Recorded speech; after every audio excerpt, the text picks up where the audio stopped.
Vďaka konektoru Neoship e-shopy vystavujúce faktúry v Money späť vyexpedujú a vytlačia štítky na pár klikov. A to pre rôznych prepravcov. V Neoshipe kliknete na ikonu konektora a potom na balík. Do Neoshipu sa dotiahnu všetky dáta z dnešných vystavených faktúr. Tie, ktoré chcete expedovať, si označíte a kliknete na import.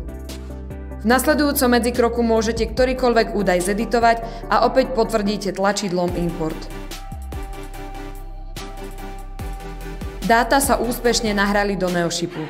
Opäť si ich všetky označíte a kliknete na tlač štítkov, kde si osobitne vytlačíte štítky pre jednotlivých kuriérov.